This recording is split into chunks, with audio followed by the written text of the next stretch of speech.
Okay, can everyone see my screen? Sally, please give me a thumbs up there. Great. Okay, so here's our agenda. We're going to start with our general meeting, and we're going to call that an applied learning session, because for some of the newer folks who may not be familiar with how to run a PTA meeting, we're going to show you how to do that while holding our second district general meeting. So that'll take about 50 minutes, 55 minutes. Then we'll take a short break while we divert people into the breakout sessions. And then we'll have time for Sally and Albert to go over their material. And then once the breakout sessions end, we won't reconvene because they may end at different times. So after your breakout session is done, feel free to log off and then enjoy the rest of your day. So the first step in holding a PTA meeting is to call to order. And you can say things like, the meeting will please come to order.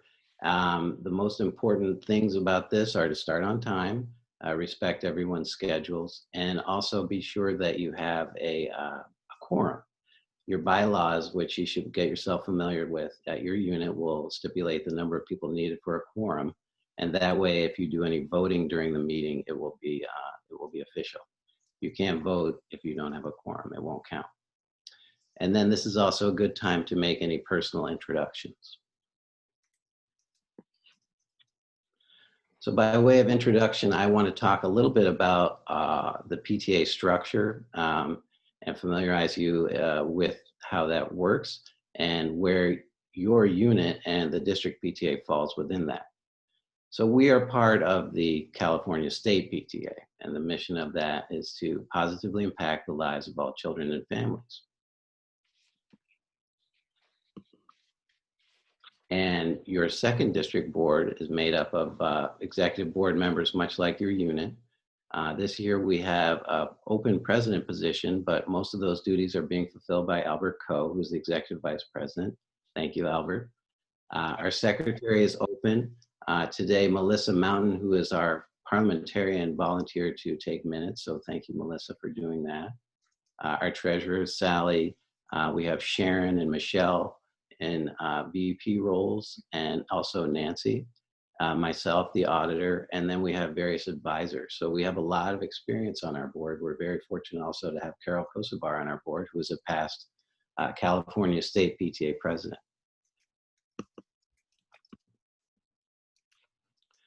So I wanted to show you this as part of the structure, because your PTA, your school, may seem focused on your own particular issues or your community, but it's important to remember that you're part of a larger organization, an organization that's over 100 years old. And so this shows you that there is a national PTA, which flows to the various state PTAs, and then those flow down to the districts, and then to your local units. And on the map, you can see the different districts throughout California, with our second district in the Bay Area. And then there are 27 districts throughout the state. And some of those are organized into separate councils, which work together on various issues. But our PTA, our district PTA, is made up of our own school district. And so we don't share any other school districts within our district PTA. Oh, and I'll also say, just to keep things moving, if you have a question, please submit it to the chat. Michelle will be moderating those, and we'll pause every now and then she can chime in with whatever questions are coming in. So this is just a general overview for you for your PTA. And we should all try to gather strength from the knowledge that we are part of such a large organization, a venerable one. This PTA, in case you don't know, is responsible for things like making universal kindergarten happen, national school lunch program, and the juvenile justice system. So the PTA may seem like it's focused on fundraising at your school, but it's so much more than that. It's one of the most effective advocacy organizations in the country. So thank you for being a part of it. So after the introduction, there's time for an opening ceremony. And this is a good idea to bring everyone into the room and attentive to the business at hand. The state PTA recommends the Pledge of Allegiance. If that doesn't work for you and your unit, it can be something like a 2-minute meditation. Or at Alamo, where my daughter goes to school, we had a story from one of the members, which was something special that maybe happened over the month that was a quintessential Alamo moment to share with the group. But that helps everyone push aside the day and get focused on being together and conducting the business of your PTA. So it can be any one of those or some other type of icebreaker. Today, since we're on Zoom, I opted not to have a icebreaker or ceremony because it's hard to bring us all together when we're all separate. So as the school year begins and we figure out how workable having these meetings is going to be, you can decide what works best for your unit.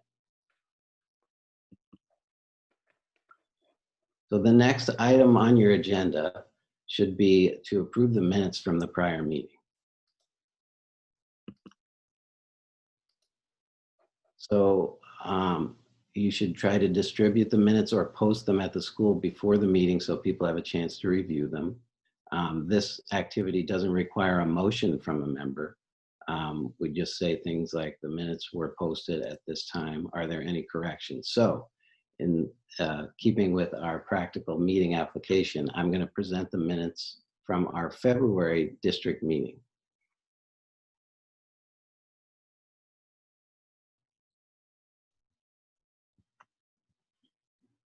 And these were taken by Melissa. I'll scroll through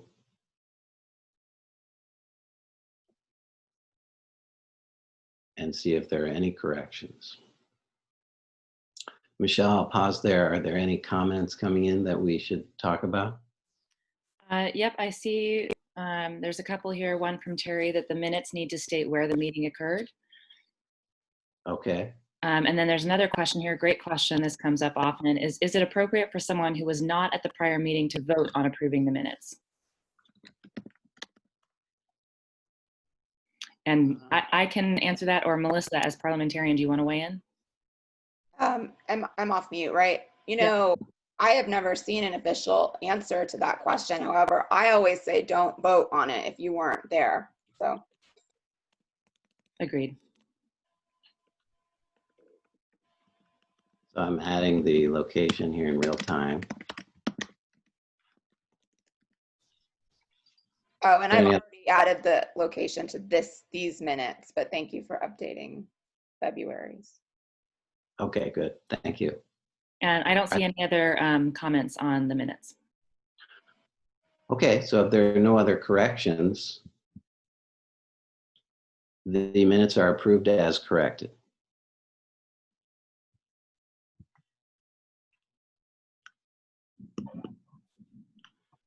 So the next step in your meeting should be to review the financial reports. And I'll pause there for a second to say that I adapted all of this material from the state PTA website, which has a sample agenda with all of this material that you can use as a model for your meetings. And there are required things that need to happen, such as the presentation of the financial reports and approval of the minutes. But things like opening ceremonies, those can be optional for you, whatever works best for your unit. So let's move into financial reports. This is the time for the treasurer to report on the activity over the past month or however long since the last meeting, any revenues and expenses. In a moment, I'll turn it over to Sally so she can do that. And then afterwards, we will have time for questions, and then it will be filed for audit. And also at this time, but for the sake of flow, I'll let Sally present the checks for ratification. This is an important step for the membership to acknowledge and ratify the payments that were made. Checks are written against approved budget amounts, but they still need to be presented to your membership so that everyone can see that it has been spent for a budgeted item and didn't exceed the budgeted amount. So after Sally has presented the checks, we'll actually hold a vote, and this needs to follow a motion. So we'll get to that once Sally is finished. Sally, I'll turn it over to you now. Can I do it? Can I just share my screen now? Oh, there. Thank you.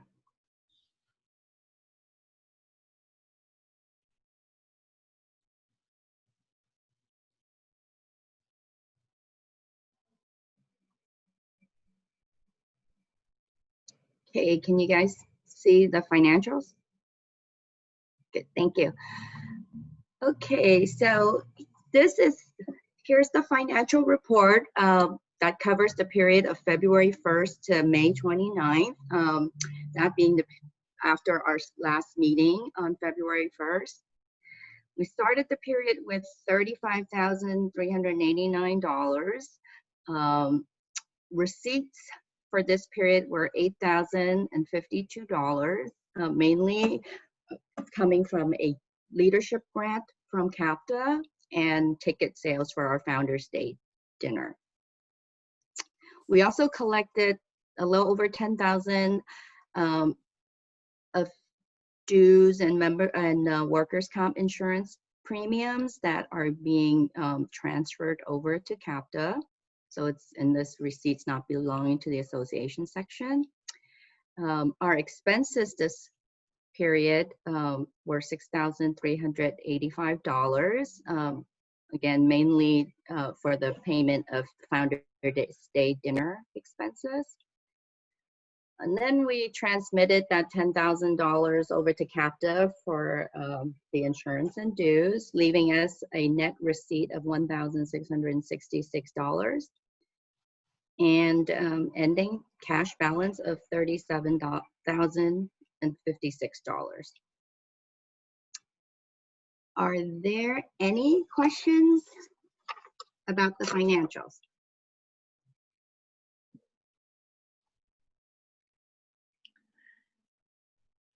I don't see questions about the financials coming in here, but there are some other questions. Do we want to wait until after this is, we finish with the motion here and then answer these questions? Sure, yeah, let's do that. Okay. So since there are none, this report will be filed for the audit. Let's finish off with the check section since we have this up. So since the last period, we have paid 10 bills with checks number 1971 through 1981. And you can see the details of the checks written right here. There's a couple of administrative expenses for postage and website. And then there's a couple of expenses regarding the Founders Day dinner. And then the rest of it are just transmittal of insurance and due payments to CAPTA. So can someone move and second that we ratify these payments of checks since the last meeting? Actually, there's one question about the checks here from Terry. Where is 1971? Where is 1971? And 77, meaning there are gaps in the list of checks. Oh, 1971 is, okay. 1971 is the one to Melissa. 2, 3, 4. Maybe, I think, actually, I'm sorry. I think he meant 1977. There's a gap. Oh, 1977. It was a voided check. Okay. Yeah, I don't know why the report doesn't show void on the check, but.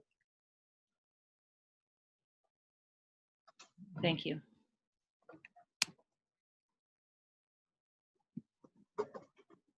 Okay, well, I want to jump in here and talk about the process for making a motion and holding a vote. So there are steps to a motion where someone can solicit a motion from the group, as Sally has done, and then a member has to make a motion, and then that has to be seconded. And then after the second, there should be some more discussion or opportunity for discussion. And if there's no more discussion, or once the discussion is complete, then you can hold the vote. So why don't we take our motions in the chat? Do we have a motion to ratify the checks as presented?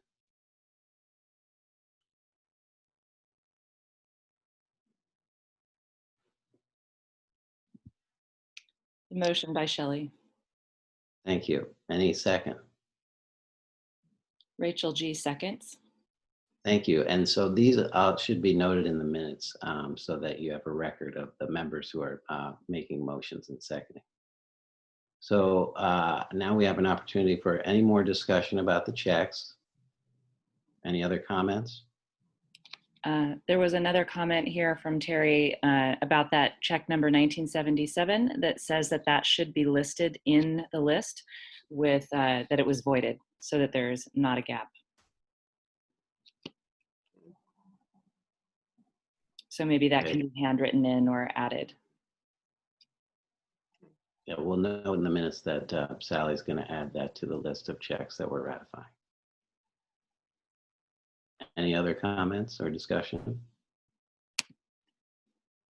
I just want to throw out there to everybody also, sorry, this is Michelle Parker. I'm monitoring the chat, so I'll catch it if you write it there, but if you also would prefer just to raise your hand, you can also do that. And the way that you do that is by clicking on the participant icon at the bottom of your Zoom screen. And when you see that list of people who are in this meeting show up, you'll see your name. And when you go to your name, you'll see the option to raise your hand digitally. And if you do that, we'll catch you that way also. So you have two options for adding to discussion or asking questions. Thanks, Michelle. That's good. Okay, seeing no more discussion, let's vote to approve or ratify the checks as presented. All in favor? Aye. Any opposed? Okay, the checks are ratified as presented. Thank you. Thank you, Sally.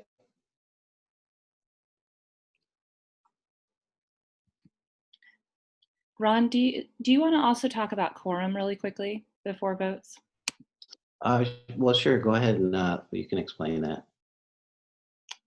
Maybe Melissa wants to jump in and talk about quorum. Okay. Sure. At all of your PTA meetings, you can certainly conduct your meeting, whether or not you have a quorum, and your quorums are defined in your bylaws for both your executive board meetings and your association meetings. And so if you don't have a quorum, you could still carry out your meeting, but you just wouldn't be able to take official votes. But once your quorum is established, then your votes would count. If there's ever a case where for some reason you don't have access to your membership list to confirm the members, then you can just go ahead and you have to go ahead and assume that everyone there everyone gets a vote in the room. So if you couldn't confirm memberships, then everyone in the room gets to vote. And that goes for both being in the room as well as virtual meetings.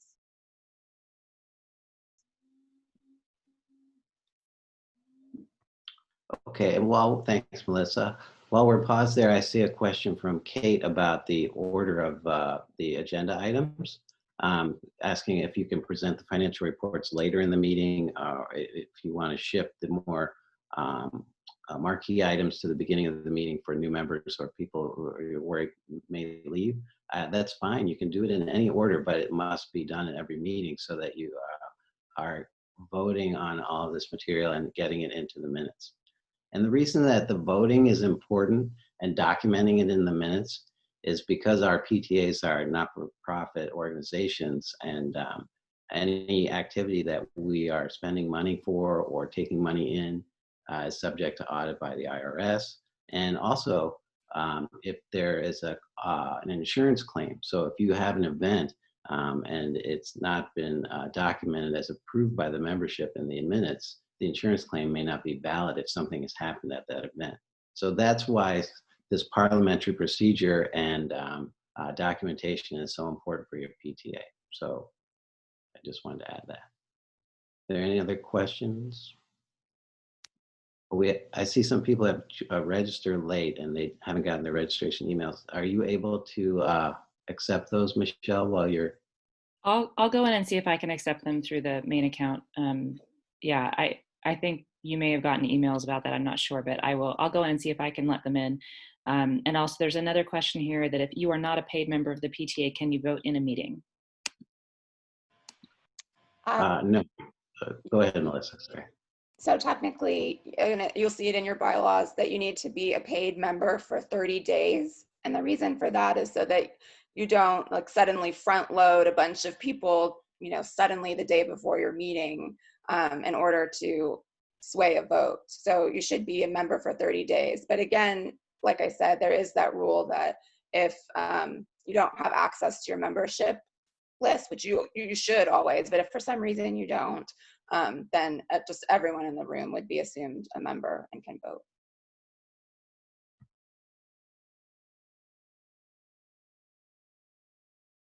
I see one more question. Can your PTA offer to cover membership costs for members?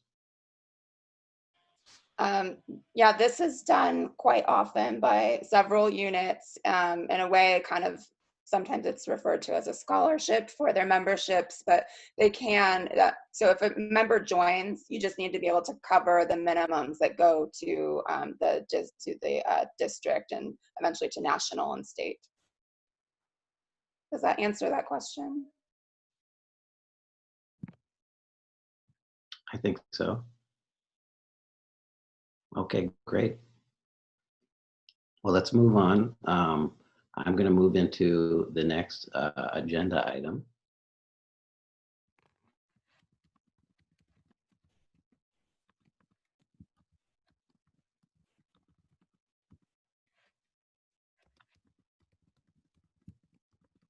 Which is the audit report. So twice a year, your PTA should be audited by one of the membership or by someone that you might hire to do the audit.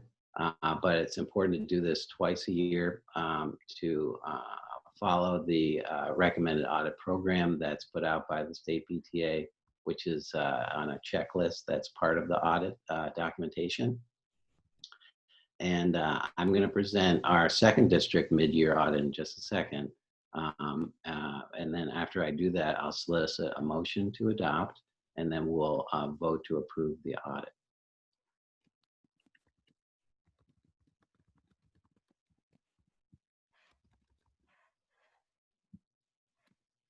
So I'm sharing now our audit report for the second district.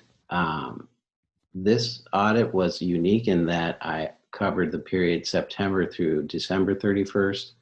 That was because we started off our school year or our PTA fiscal year with a president who had to step down at the end of August. So whenever there's a change in check signers at your unit, you need to conduct an audit for that period, and then a new period will begin. So for this shortened period, there were 10 checks that were written by the second district. And then you can see on this audit report, what you're doing is basically a bank reconciliation to match up the balance that's in your books or your records with what's on the bank statement. And so there will be reconciling items if there are deposits that haven't been recorded yet in the books, or checks that are still outstanding. And then you know that your audit is done correctly when these two lines balance. So there should be an audit done for each bank account, and you can see that there are 5 accounts here, a separate page for each account.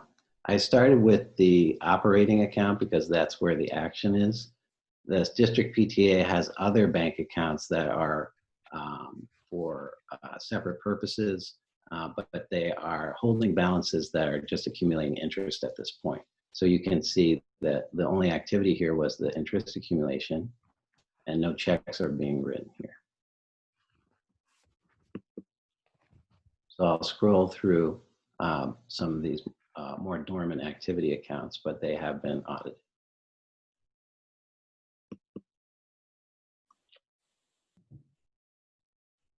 And here's the audit checklist.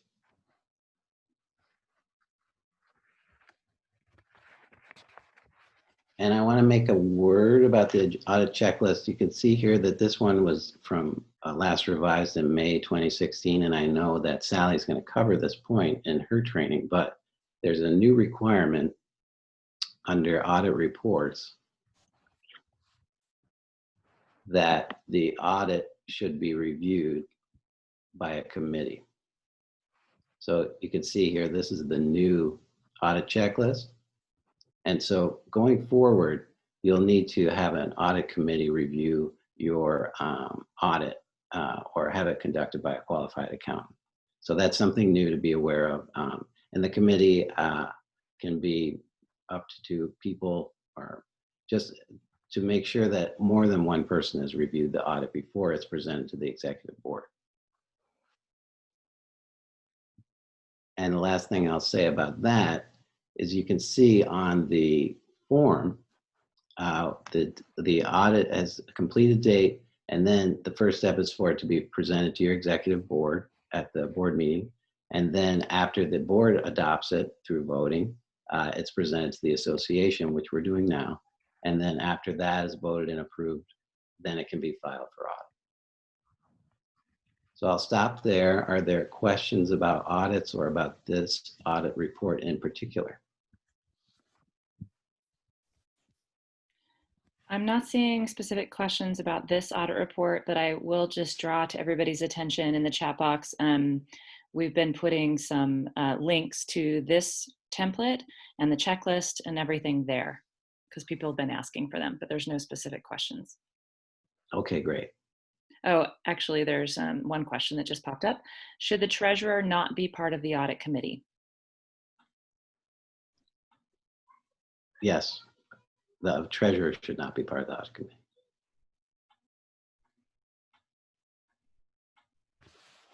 I think that's it. This is Terry, could I make a comment? Yes. All right, this audit committee is required if the audit is not done by a qualified financial person, which is a very vague definition, but essentially if you're a CPA, then the audit committee isn't required. But let's say most circumstances, you're going to need to have an audit committee, and the audit committee can be just 2 people.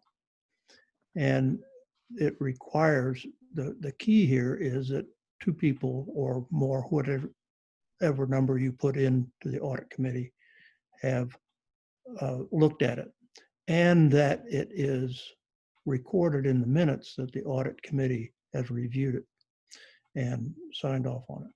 So the short way of doing this, if you're looking for a short way, would be in the meeting as it is started, you say, that here are the 2 people who are the audit committee, and pick 2 people that have seen the audit and looked at it, and then they would say, yes, we've reviewed it. This is entered into your minutes, and then you finished that step. That's all I have to say. Okay, thanks, Terry. That's great information. Ron, there's a couple more things that have popped up in here. And I just want to note that, of course, if there are more detailed questions, you can also bring them up in the breakout session later. One question is, how is the audit actually filed once you've done this? Does one of you want to answer that? It would be filed with the rest of the financial information, the treasury reports, and the listing of checks. So not actually submitted. I think that the word filed can be confusing. Does that mean you have to submit it somewhere? Does that mean it goes in your own records as the auditor or the treasurer, or where does that get filed? Oh, okay. Yeah, it does get filed with the district PTA, who will share with the state PTA. Thank you. And then another question, when does the committee rule go into effect? Is it for the upcoming June audit? Yes, any audits for this period between January and June will need to be reviewed by a committee. Okay, another question, who can be part of the audit committee? Are there any restrictions other than it cannot include the treasurer? Not that I'm aware of, but Terry, any input there? What about check signers? Sally or Terry? Oh, it should not be anyone who's related to the treasurer or any of the check signer.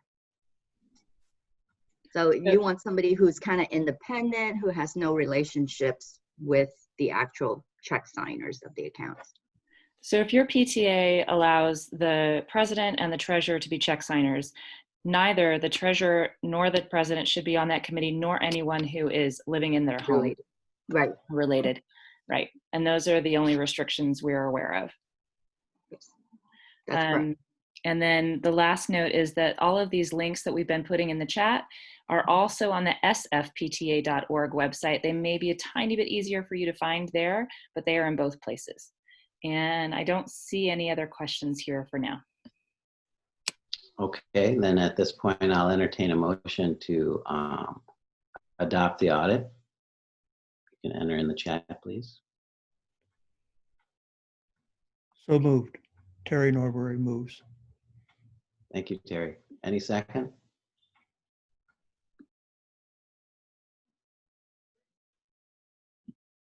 And anyone in the meeting can second. It doesn't have to be a second district board member. It can be anybody here. Okay, Melissa Mountain is seconding. Thank you. All in favor? Aye. Any opposed? Then the audit report will be adopted and filed for audit, or filed with the financial reports. Thank you very much. We'll move on then.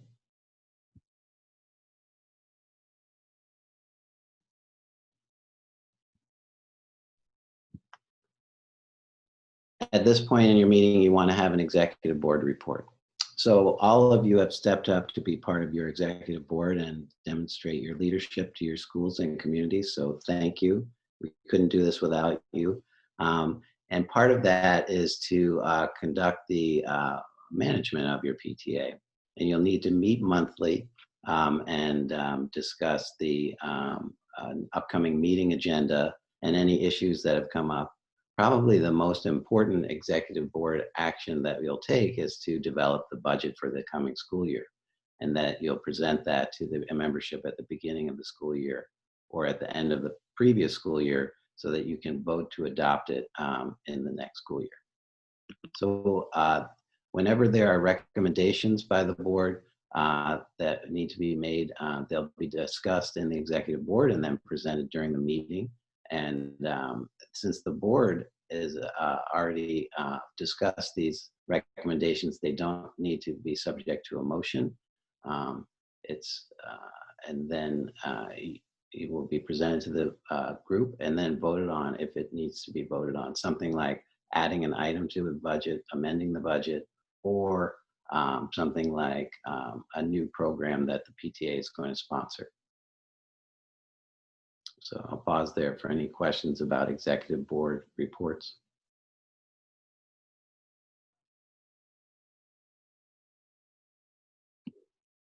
I'm not seeing any, but if anyone wants to enter any in the chat box or raise their hand, I'll catch you. Okay. I'll move ahead into committee reports. So hopefully your PTA will have several committees involved parents who are putting on programs or sponsoring activities. So at this time, you want to hear from them. Your PTA meeting is really at its core about transparency and an open forum for people to be able to share information about what they're doing and what they want to do at the school. So having committee reports is another opportunity for that, for parents to speak up and report on what they've done since the last meeting. And this can also be from the principal or teacher representative. And if they have any recommendations similar to the executive board, it's already been discussed, so it doesn't require a motion in a second. But if it is something that's going to impact the budget or be a formal activity that the PTA is going to adopt, it does need to be voted on. And then after the report is made, it should be noted that it's going to be filed with the minutes. I'll pause there. Any questions about committee reporting or types of committees there could be?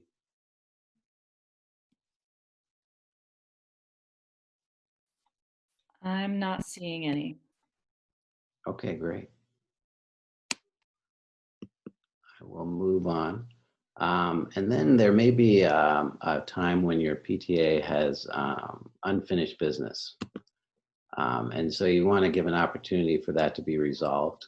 Examples of unfinished business, maybe you ran out of time, or you had a discussion about a recommendation, but a key stakeholder wasn't present with information. So you have to table that until the meeting, next meeting, when you could have the right people and have enough time to discuss and formally adopt or vote on an item.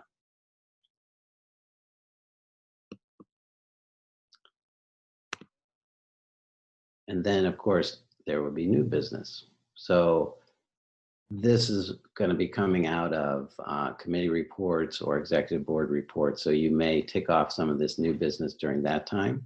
But if not, then you should make time for any new recommendations. Let's say someone who's not on a committee or executive board comes to the community meeting, is a PTA member in good standing, and has an idea for your PTA. Then that would fall under this new business section. And then if they want to make a recommendation for a new program or something like that, that would need a motion and a second to adopt at that time, because it's coming out of the blue during the general meeting. But that would be considered new business. So I'll stop there for a second. Are there any questions about that process?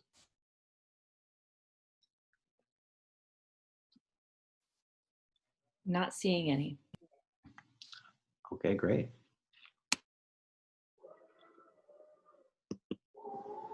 So then some PTAs will have a program, and this is totally optional, but it may be a way to draw people to your meeting. So it could be a guest speaker or a panel of guest speakers, but this is something that we can use to entice people to come to the meeting and get involved. Are there examples of other programs that I might have missed from my executive board? Anybody want to jump in?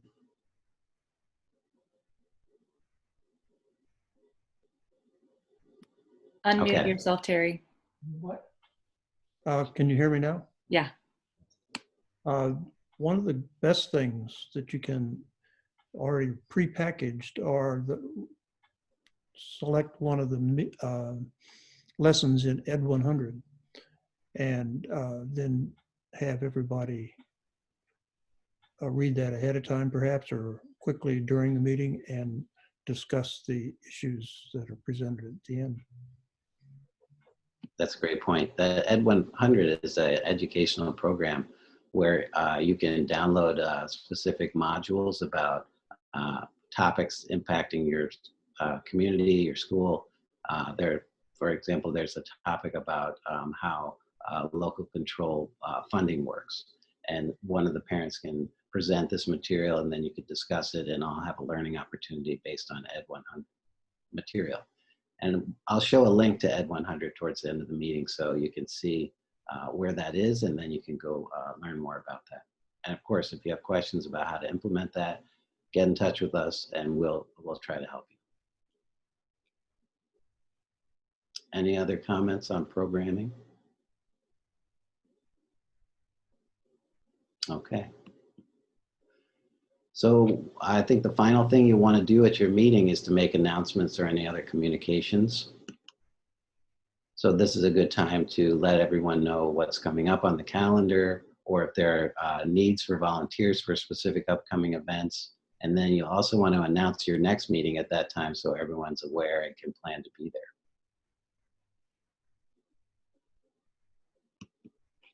So with that in mind, I would like to announce these board opportunities on your second district board. We would love to have a membership person, a parliamentarian. I don't know how that got on here, sorry. We have our parliamentarian, Melissa, sorry about that. A financial activity secretary would be welcome to help Sally. And then we have other education and bilingual education leadership opportunities on our board. And of course, we still have our open president position, our open secretary position. And these are the links I wanted to share about Ed 100. The second one is the state PTA website. where, like I said, I adapted all of the material for this meeting from the sample agenda. And then the state PTA, our district PTA website is there at the bottom, where you can find links to all other kinds of information to help you, and most importantly, how to get in touch with us and answer some of your questions, because we're all volunteers at the board level at the district PTA. We have a lot of experience and we believe in PTA and we want to help you. So that's really what our main purpose is, to facilitate a successful unit at your school. So don't hesitate to get in touch with us. And before we close out, I just want to remind everyone that these are things that you should be studying up on. You can find information on the state PTA website about your role and the responsibilities. You can also look in your bylaws for information about your role. If you don't have a copy of your bylaws, please make sure to get that from the board that's transitioning out.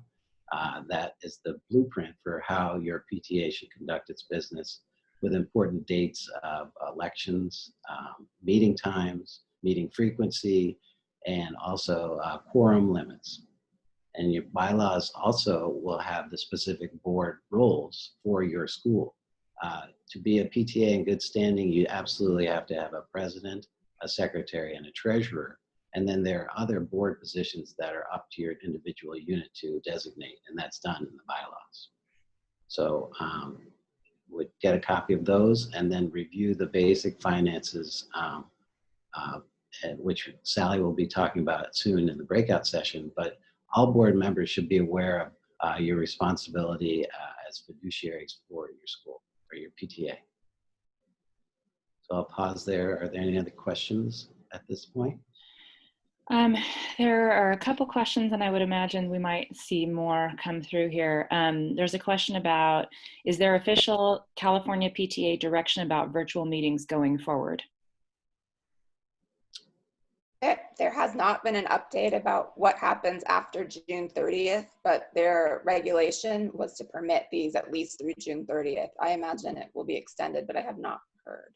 And if you go to capta.org, which is where we refer people for so many things, there's a CAPTA. If you go to capta.org and look up COVID-19, there's a whole page with recommendations for leaders and unit leaders that are really helpful about virtual meetings. Thank you. There's also a question about these slides and just all of the information that's coming through. We will share these slides with you all after the meeting, and also this meeting is being recorded, and it will be available both on the sfpta.org website and on the 2nd District PTA YouTube channel, which is where we are putting the recordings of all of the meetings we've been doing over the last couple of months. Let's see, a couple more comments in here. There's some ideas if you want to look in the chat box about program ideas and presentations that are available. And then here's a question about translations. Are there any issues to track about translations, either live or materials, that could cause problems? Problems with things being official, unofficial, and required. Are there any issues to track about translations? Jeff, do you want to maybe unmute yourself and kind of give us a little more information about your question? What you mean by— Sorry, two finger typing's not very efficient. We're trying to we're looking at the PTA is whiter than our school is, and talking to the principal, I lost track of how many languages he said, but it's not just Chinese and Spanish, but there's Mongolian, I think, and a bunch of others. And so thinking ahead, I wasn't sure if we would either get into trouble by putting in kind of unofficial translation services on what are semi-legal documents, or is there an advantage? Basically, I don't want to stumble into getting us into trouble, or miss out on an opportunity where other schools have been through this already, because we've been doing fine kind of faking it into Spanish and Chinese, but if we're going to do a better job, I don't want to get us technically on the wrong side of something. Do you mean making sure that the translations are really good translations? Is that more what you're talking about, rather than, because there's certainly, as much as you can make information accessible to the communities that you're serving, that's the best, right? As much as you can translate, and in fact, that you can apply for grants through the California PTA to assist with translation and interpretation services if you're not able to get them through your principal in the school. But is that what you mean, more like making sure the translations are accurate? Well, if we're talking about the meeting minutes have to say this, that if these are official communications, or how do we make sure that the translations are not official communication? Are there any rules where saying something multiple versions across multiple languages, where we could accidentally do something wrong, or are we covered by the, well, we did the business in English and we're trying our best on the other languages, so we're fine? That's a great question. Does anybody else on the board have an answer to that, or is that something we can go look for more information about? This is Terry. I think that the way he's suggested it is correct. There,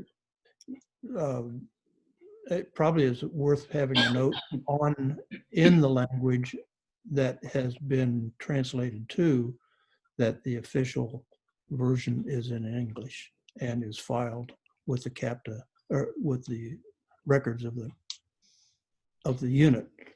That way, there would be no question about where you have to go if you want to know what everybody thought was happening when it happened. Thank you. Yes, let's see. And then a question related to that: should the financials, minutes, et cetera, be translated? From Gina at Marina Middle School. And again, I think as much as you can, especially if you've got large groups of students in your school, families in your school who speak, especially if their first language is something else, the more you can do that, the better. But it seems, this is only my opinion, but please, other board members or other people weigh in if you feel differently. It seems that the priority for interpretation and translation is to provide interpretation at your meetings. So if the first thing you can do is just have somebody available for people who want to show up to a meeting, whether it's virtual or in person, do that. Next, if there was something you had to translate, I would say it should, well, the beginning should be the agenda. The agenda should be translated so anybody who doesn't speak English knows what's happening in your meeting. And then second would be the minutes. And then other than that, you can probably get around lots of things, but those sort of official minutes and agenda should minimally be translated if you've got a large group of people who do not speak English, a large group of families. Does anybody else want to weigh in on that?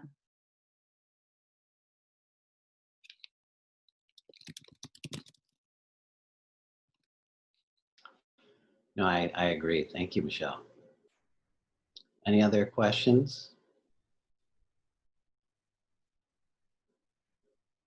Okay, well, the final item would be to adjourn your meeting, and no motion is needed for that, but you want to note the time and that you want to try to end on time. And I'm glad to say we're right on schedule for our meeting this morning. So we will adjourn this meeting. I really appreciate your participation in it. I hope you've gotten some good information about how to run your meetings. And of course, if you have ideas or questions come up after the fact, please get in touch with us. And we will be happy to help you. So Michelle, will you talk about how the breakout room the logistics of that? Yes, I am happy to do that. So and also I just, maybe before we go into the breakout room, want to make sure you all know how to get in touch with us. So if you go onto the sfpta.org website, you'll see all of our board members listed there, and you can get in touch with us through that. But all of us have an email address that has our title and then at sfpta.org. For instance, I'm legislation at sfpta.org. There's parliamentarian at sfpta.org, treasurer at sfpta, and that's the pattern that you follow. So, okay, so moving into breakout rooms. If you would like, there's going to be two, there's president and treasurer. So if you want to do something more kind of overall, if you're the president or a different office that you'd like to hear that overall training, then you'll stay here in the main room. If you would like to go to the financial training, so anybody who's a treasurer, financial officer, or maybe you feel comfortable already running PTA work and you'd like to be more knowledgeable in the finance area, then I would like you to raise your hand. Again, the way that you do that is go click on participants at the bottom of your Zoom screen. You'll see a list pop up, and you'll have, if you hover over your name, you'll be able to see an option to raise your hand. Do that, and I'm gonna just give me a few minutes, and I'm going to put all of you who have your hands raised into the breakout room for that. And so while I do that, if somebody else wants to monitor the chat as questions are coming in, that would be super. And if there are any questions while I'm doing this, please just unmute yourself and ask.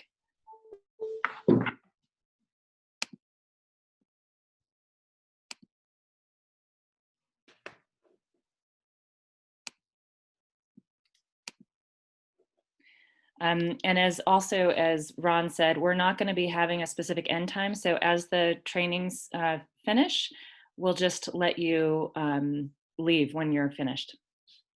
So just give me a sec.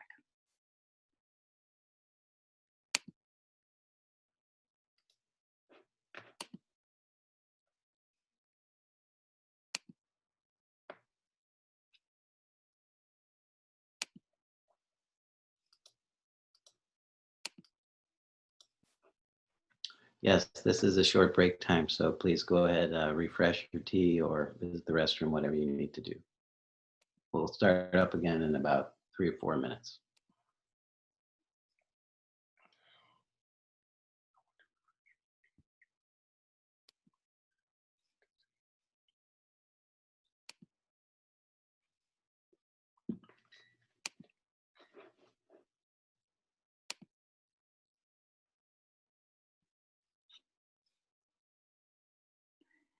And if you decide that you want to be in the breakout room after it starts, that is also okay. But please make sure if you want to be in the finance breakout room that your hand is raised now. I'm going to send people over in just a second here. I'm seeing a question about recording both breakout sessions. We can't do that, unfortunately. We're going to record the finance, so if you want to see both, I recommend staying in the main room with the president's training, and then you could watch the finance later. But that's the only one that will be recorded. That's right. Okay, and I think I'm going to put Terry in the finance breakout room too, right? Let's see. Okay, I think I've got everybody.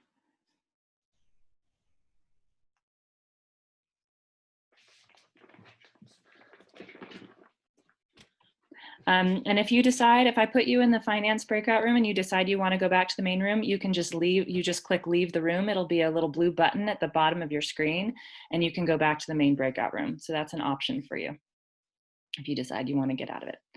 Okay. All right. You'll see a pop-up on your screen that tells you where to go.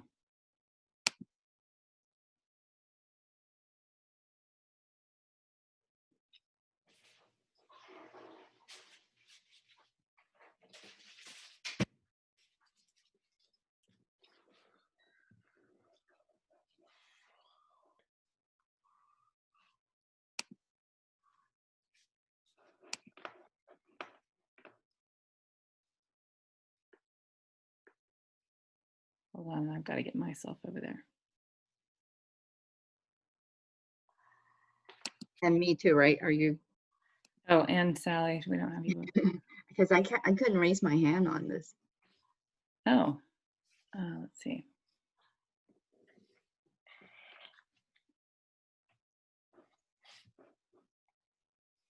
Why don't I have you?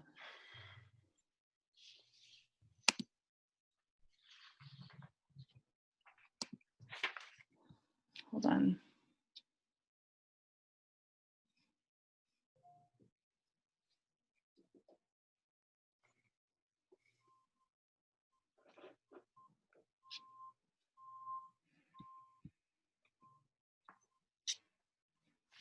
Just 1 second. I don't know why it's not showing you, Sally. Yeah, I think because I'm a co-host, I couldn't do the raising the hand things. I think it's a different Okay, process. I'm going to withdraw your co-host just so I can get you over there. Okay.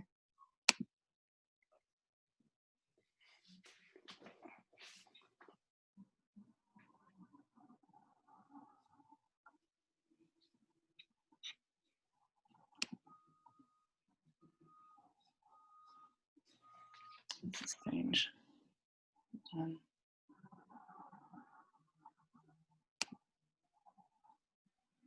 It's not letting me move you over right now.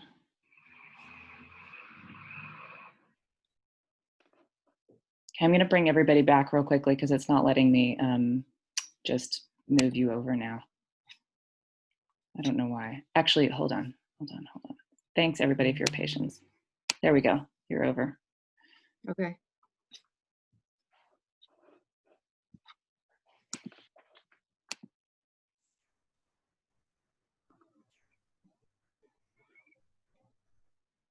Hello.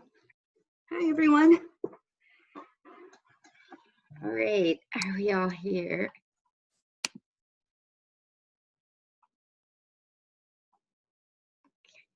Fix my screen a little bit here. Okay.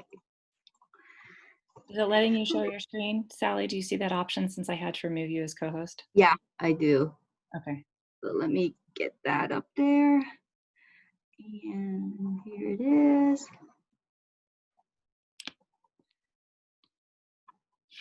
Perfect. Oh,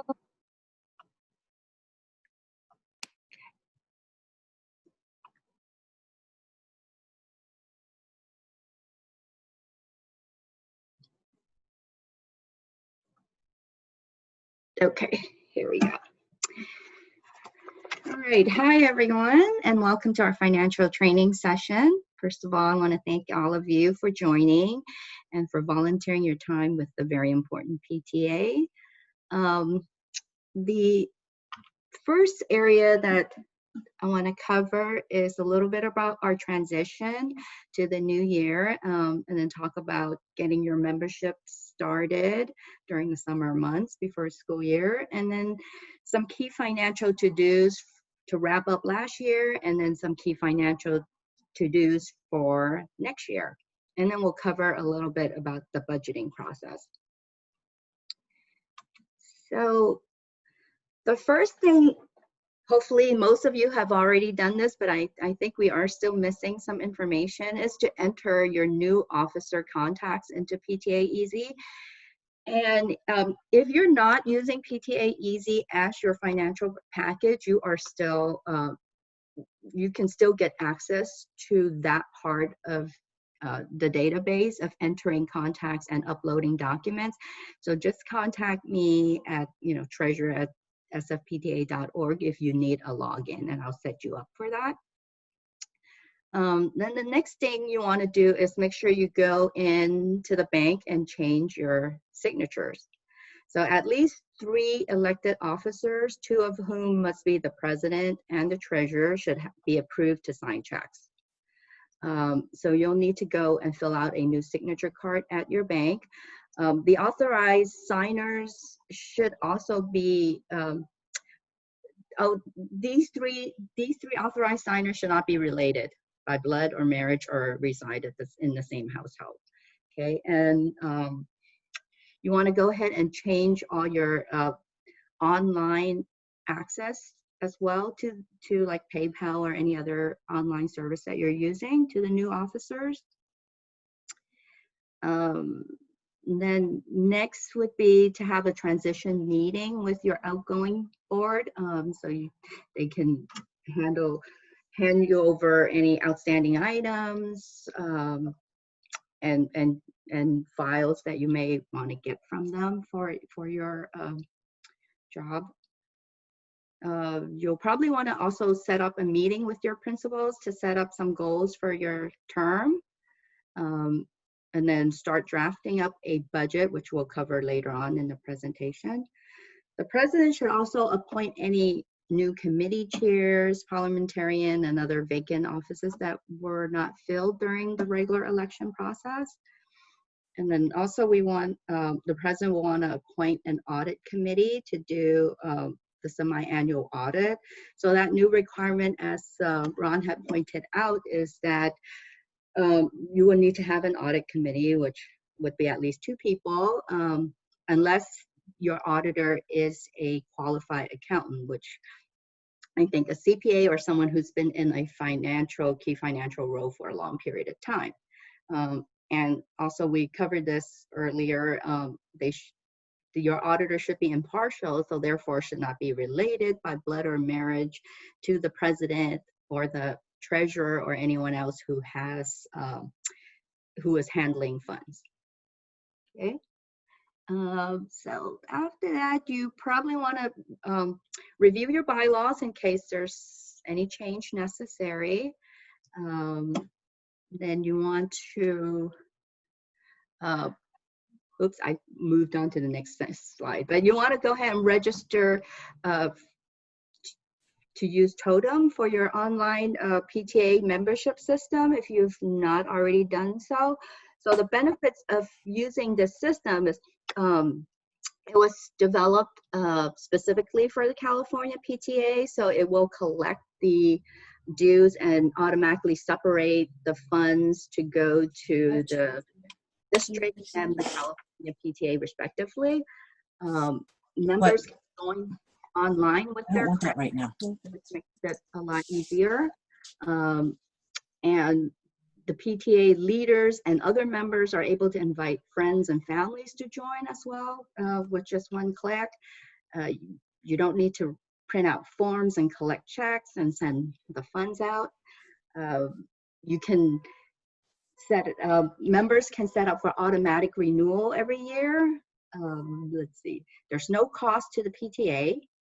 Each member will just pay a $1 convenient charge for the membership, and then the leaders can also easily generate a membership list from the system. So there's definitely a lot of benefits of starting this, and you can communicate this now for so that members can start signing up right away.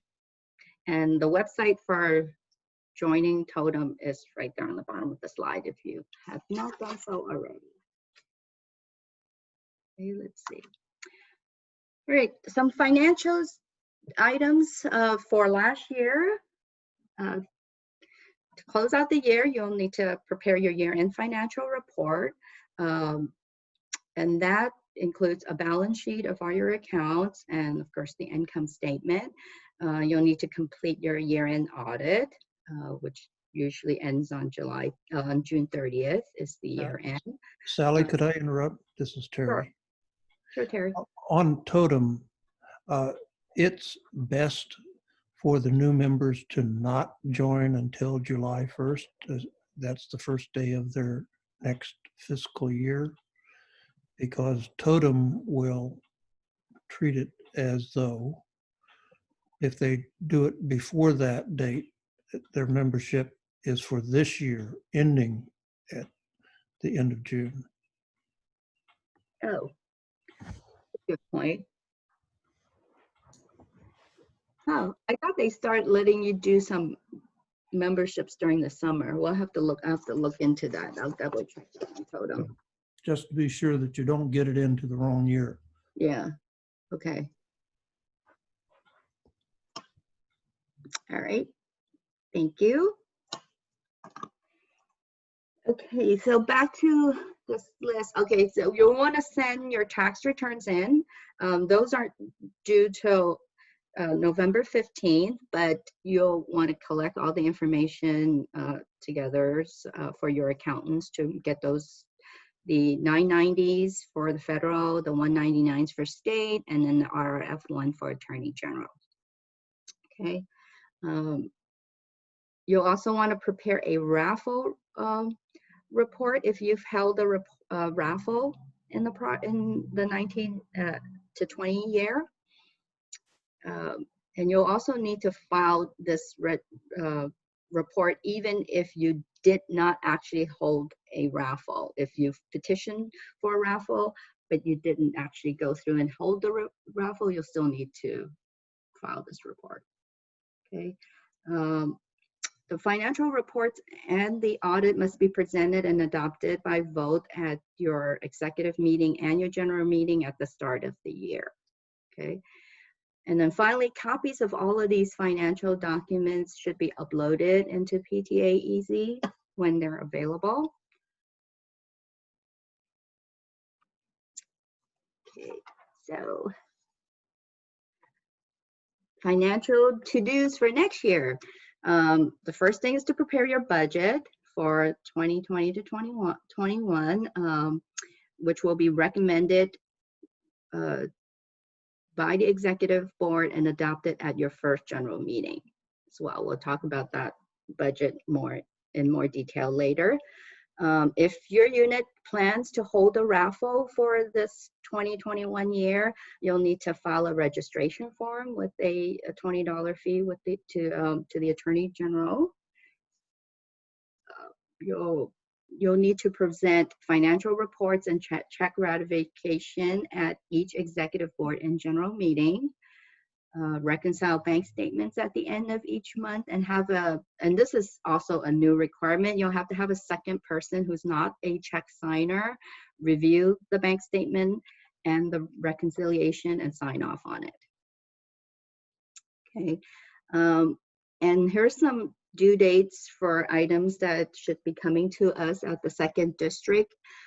Any non-totem memberships should be remitted by October 1st. You'll need to send in your insurance premium by December 1st, and then also complete a workers' comp insurance report by January 15th. Even if your unit doesn't pay anyone, you'll still need to send in this report and just note no one paid on that report. Okay. Yes. Okay, now we're going to go into the budget. Okay, the budget committee is appointed by the president and is chaired by the treasurer. The committee should include members of both the incoming and outgoing board to give this committee the best of both historical resources and fresh ideas. Okay, the budget committee may include the financial officer, the principal, the teachers, or other designated representatives. The budget committee should base the budget on the goals and programs determined by the board, assessment of the association's needs. So don't feel like that you have to continue doing things the way it's always been done. Fresh ideas are always important. The committee should meet as soon as possible to review. I mean, there might have been already a preliminary budget done for the summer months, but that doesn't mean that has to be the budget. You can revisit and just estimate new income, expenditures, probable income sources, and then you want to, of course, balance your probable incomes with your probable expenses. Don't forget things like your administrative expenses for insurance, tax prep, website, etc. And then also budget for attending convention.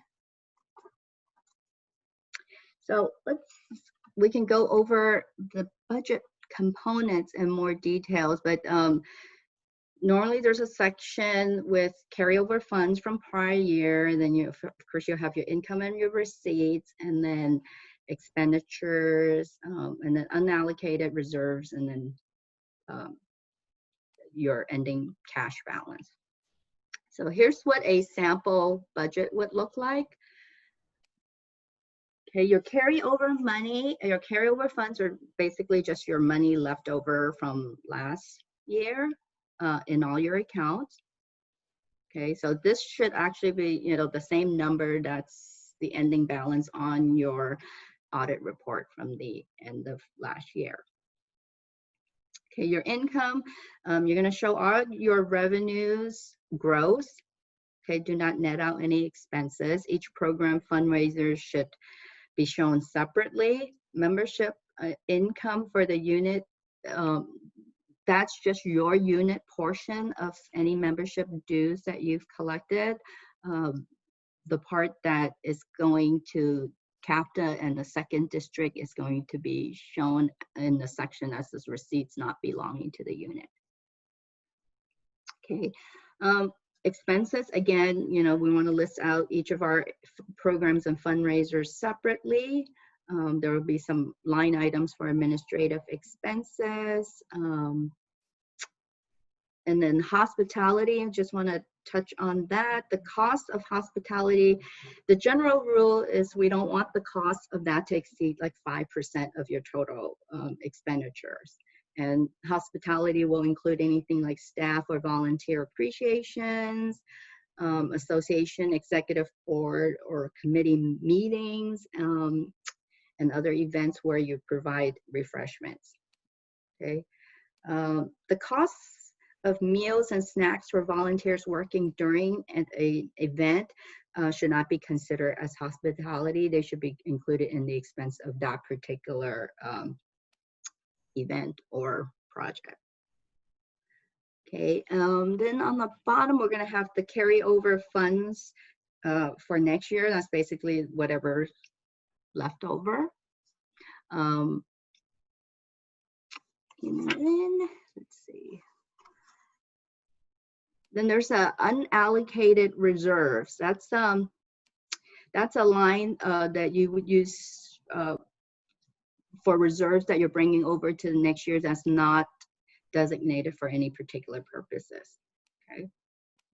And then the bottom is just your disbursements for things that don't belong to unit. Basically, there are dues that are going to second district and to CAPTA.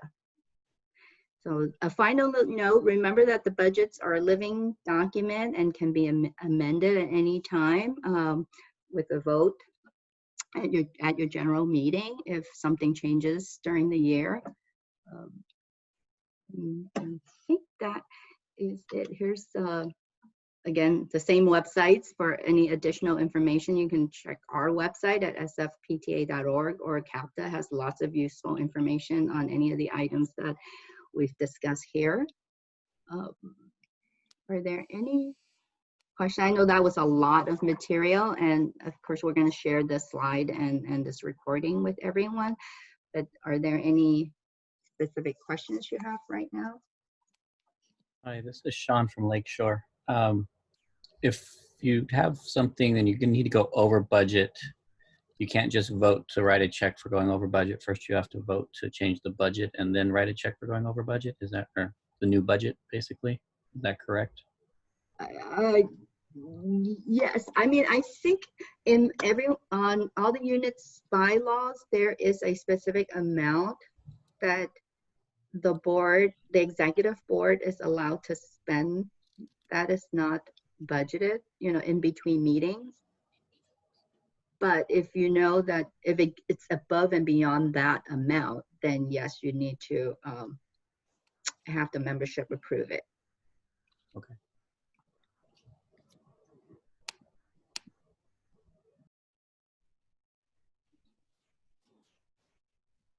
Anything? Let me get rid of this so that I can see. Okay, let's see, anything else? May I ask a question about the reconciling person for the bank statements each month? Is Yes. that something that's new for this year? And Yes, is there it is. form they need to fill out? It's yeah, I can give you a link, but if you use PTA Easy, basically Okay, we do. once you've prepared the bank reconciliation, you'll see like two signature lines on the bottom. So Okay. it's just, you can use any format as long as, if you do your own bank rec, you just need someone else to sign off on the bottom that, they've reviewed it. Got it. So using the PTA Easy, using the reconciliation form that I would prepare as a treasurer, then I would have somebody else review my work and have it signed off before I file it. So yeah, you just staple the reconciliation to the statement. So it's just a matter that someone else looked at the bank statement and saw, what the balance is. And does it need to be the same person each month? No. Okay. Yeah. And then we provide all of these to the person who's auditing. Yes. Okay. Yeah. Got it. Okay, thank you. Sure.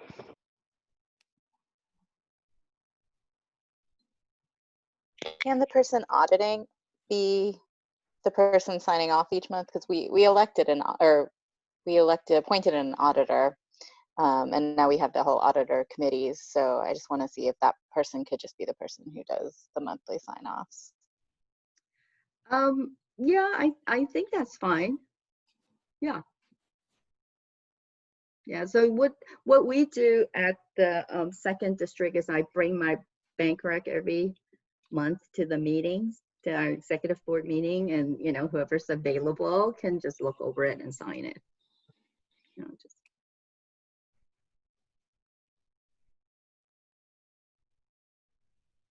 Okay. Anything? Sally? Yes. Sally, this is Terry. Along that same line,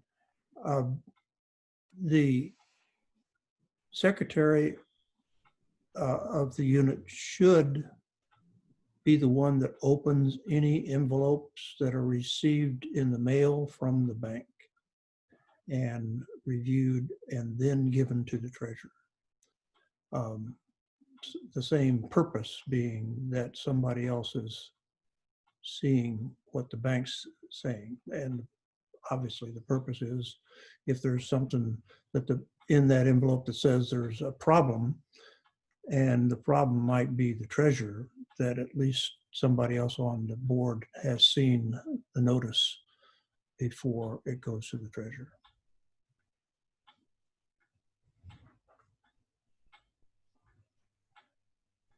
Yep.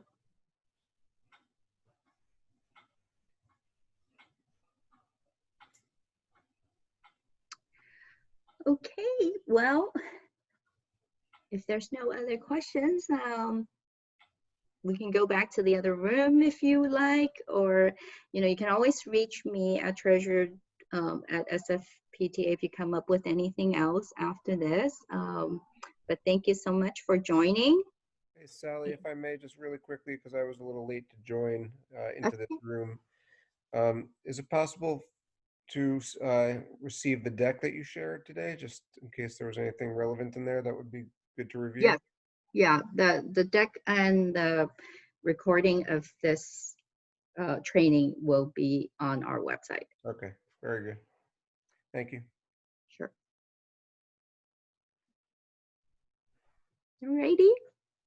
So Michelle, do we just hit leave if we want to go back to the other?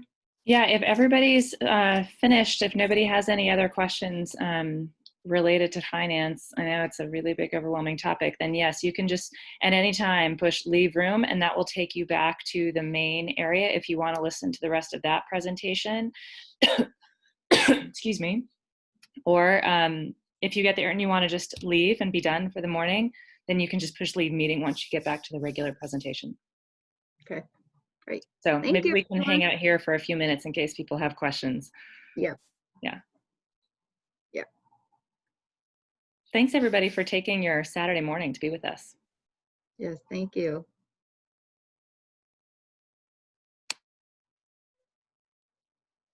And if you miss us, don't forget that you can join us again Wednesday at 7:30 p.m. for our weekly 411 meetings with more training about officer transitions.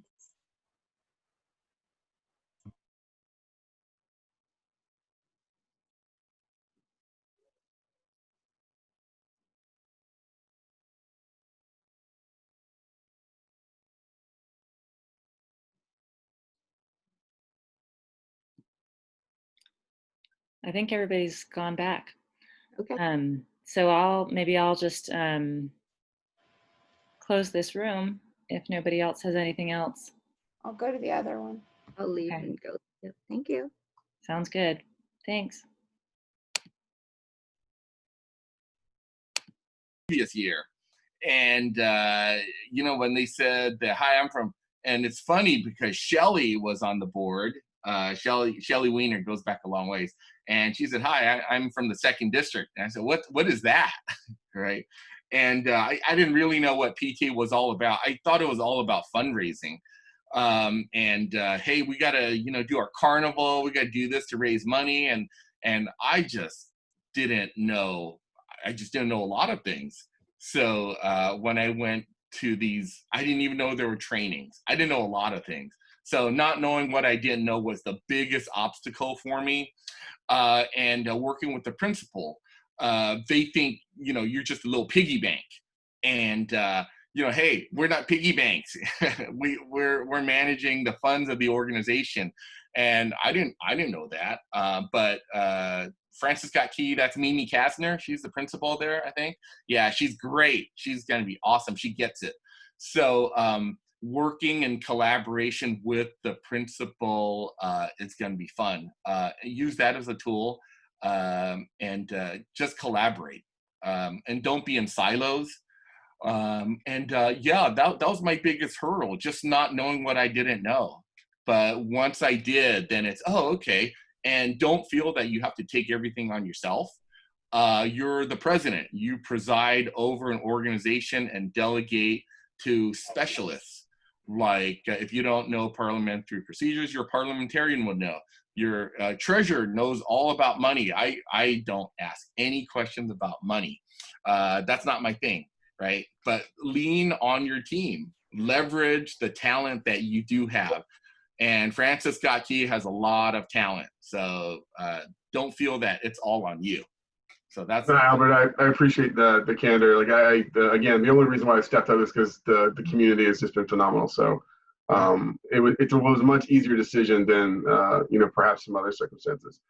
And you know, I'm really glad that you guys have offered. Someone else also commented on it, but offered the 401s. I feel it's much more tangible. And to connect and to get more regular updates. And so that also, I think, it's made it easier for me to step into this role. So thank you. Mm-hmm. Sure, thanks. Can I jump in here? Yeah. Hey, Kai, congratulations. Thank you for stepping up. I just want to say from my experience, I was president at Alamo for 2 years. And one of the challenging things was managing the different personalities of the parents that you have at your school. And so I just encourage you to take a deep breath. Try not to take it personally if someone's coming at you, because a lot of parents I found may have their pet projects or things that they really care about, and there may be other things that they are not as concerned with, and you have to try to balance all of that. And so you may find yourself being in a position of, you may feel like you're being attacked at something, or, you know, it's your responsibility for someone's disappointment or something like that. So just try your best to balance all of that. And kind of step outside yourself and remember you're a volunteer. You're doing the best you can, and you're trying to lead for your community. So you should feel good about that, and don't get yourself in an uncomfortable situation. Great suggestions, Ron. Thank you for adding that. I've got a bit of experience in running some really diverse teams in a large tech company, and it got really interesting at points. So that's made it easy, I think, to sort of reflect. But obviously, when you're dealing with you know, children and their education and their future, yeah, we've got some really outspoken folk, which is great, because I'd rather have the diverse commentary and diverse mind share than not. But yeah, it does seem that there's a bit of a balancing act required. So thank you. Can I sorry. Go ahead, Rachel. It's Rachel. I actually, Ron said, this is my second year as the PTA president. And I followed Ron's presidency. And what I found that really helped was the collaborating and then really asking a lot of questions, because not being afraid to ask the questions, because that's the only way we would know how to do what we're supposed to do. So a lot of it was like really humbling myself and not feeling like I'm being judged if I didn't know something. And also to hone in on what you're really good at and going with it, because I think that's the beauty of having so many different people with a different skill set, is that you don't have to be great at everything. I'm not very great with finances, and Ron is, so I really rely on so many other people to help me learn and be okay with not knowing, but just make sure to ask a lot of the questions that you don't know how to answer. Great. Oh, and this one's to Monica from Francis Scott Key and Gina from Marina Middle. This is my shirt. I love public schools. I saw that comment. Thank you. I have a question. I'm Sarah Abbott. I'm the PTA president at Sherman Elementary School. This is my second year as president. And I'm trying to figure out how best to think through budgeting and programs and events and things like that, given that we really don't know what school is going to look like for this coming school year. So I guess this is sort of just a question for everyone as to how you guys are thinking through that or planning ahead or figuring out the calendar for the year and the budget when so much is unknown. I'll answer that one. Can you hear me? Yeah. Yeah. I think that this is an unknown. Everybody's in the same boat that you are. And for lack of better, you go with what you did last year because that's going to be your baseline. And then as information comes into you, either from your principal, and it really should be your principal and not just in general what's happening in the school district, because your principal is going to have his or her targets. Your board will then meet and then work with the principal and tailor your budget accordingly. So the needs that you left off at, maybe before we all shut down were one thing, but as more information comes out, your principal's goals may change, which then will cause you to kind of move and groove with him or her with your budget. From a fundraising standpoint, all of that is also kind of up in the air at this point, but have things in line. Use your last year's calendar as your basis, because it's better to start with something and edit than to try and create all of these what if scenarios that it will boggle your mind, because we're all in that whole, it becomes too overwhelming.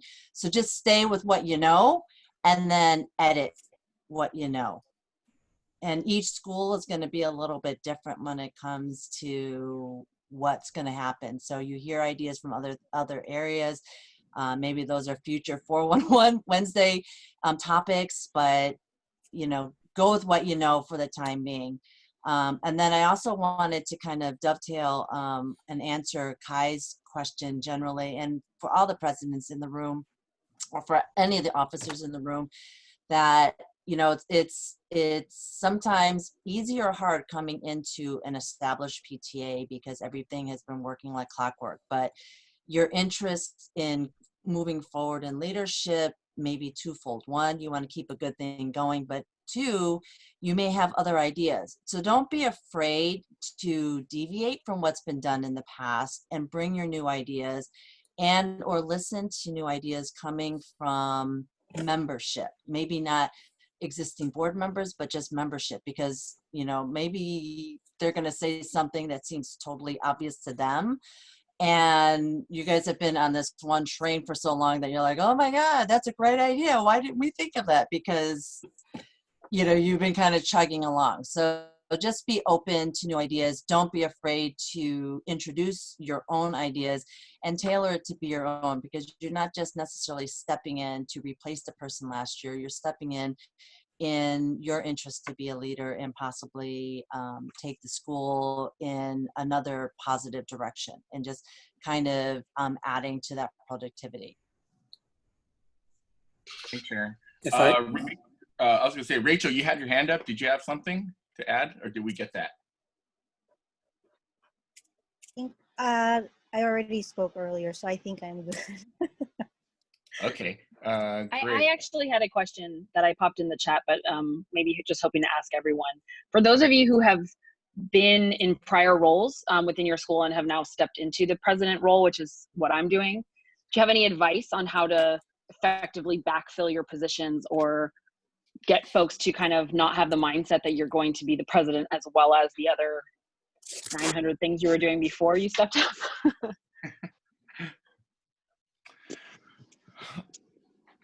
One thing, there's a saying in PTA, your first day as president is the first day you're looking for your successor. So that applies to every other position in the group. So if you're going to be the treasurer, you may as well look for a financial secretary or another person you're thinking to backfill your role from day one. Because you should always have a growth mindset. And another thing is you should always encourage people to just participate in anything, as you know, as a chairperson, and get them familiar with PTA. And people sometimes get intimidated that, oh, I don't know anything about it. I don't do this. It's open for everyone. We're not professionals here. We're all regular parents like everyone else that want the same thing for their kids. So I think that's enough to draw them into chair position, and then have them, work with each other, and not work in a silo, be collaborative, and share responsibility sometimes. Like, I can't sit in a meeting, or I'll be out, can you chair it? And just pass responsibility around, to grow that base. So getting back to your question, you're the president, but there should be someone stepping in or stepping up. And right now you're grooming your president for next year, right? So you want to start thinking as a growth, with a growth mindset, and it's never too late too. So just ask. The number one reason that people say why they don't join a PTA or they're not an officer is because no one asked. So let's start with that, just asking. I hope that helps. I mean, it sounds great.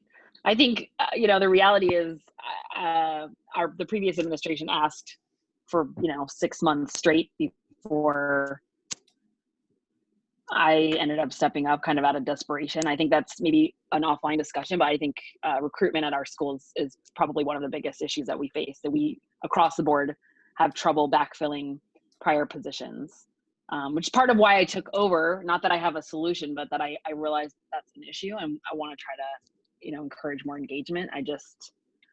You know what it is? It's very hard to have a growth mindset, and that's something I tell my kids all the time, and I'm struggling with it myself.